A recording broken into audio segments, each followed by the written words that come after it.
Kanuoy sunga kunin tila kahin sa alona hi ningkum July 2019 date 16 ni khua hi hamsit na kanatuin hicha hamsit na katu lai ni khua hi kain ho hi thi thei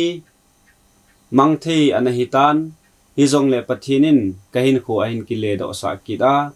tuninga nang ho zo se masanga pakai wa choila sathia komjalin pathin ka thangwain Hezi chun hichila nangai kha ho zo se pathinin phathei na pu taw hen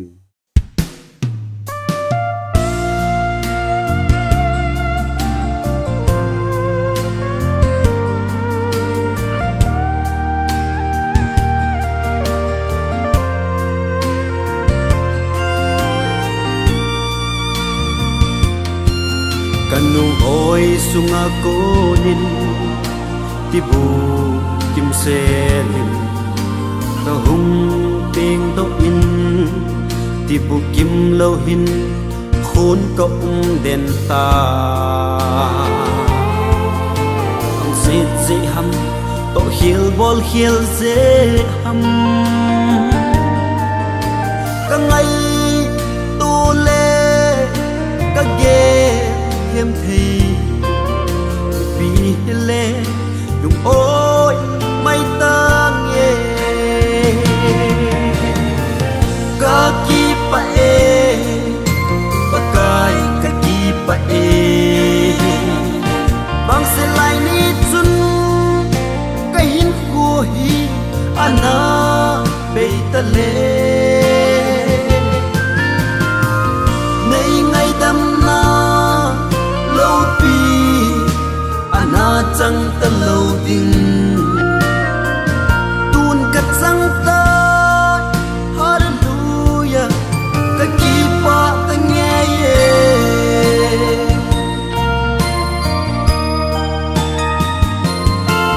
chan chung ma lung oi lo wa khu ka man lai hin ka ding a gol pha jisu ei hu hing pu kana kisan kapakai chunga kana lung oi mo ka he thiêm tới nay ngày lụt na ka hung con do na ka hun kit na ding nang bo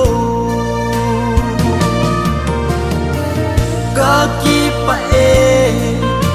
pakai ka ki pa e bang se lai ni chun ka hin ko hi ana be ta le nei ngai dam na lo pi ana chang ta lo ding tun kat sang ta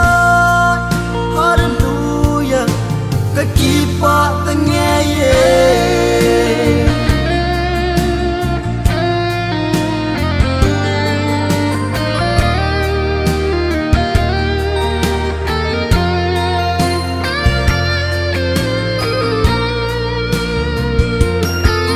chỉ na le thip na nei lo tha sam ben ka hi na leng gam ke len na dia ipi ham ka bol thei ding sei thei na le sa thei na te nei ka hung ki pe na nga ding in ka hin ko hi nei mang chan oba ka ki pa e pakai ka ki pa e bang se lai ni chun ka hin ko hi ana be ta le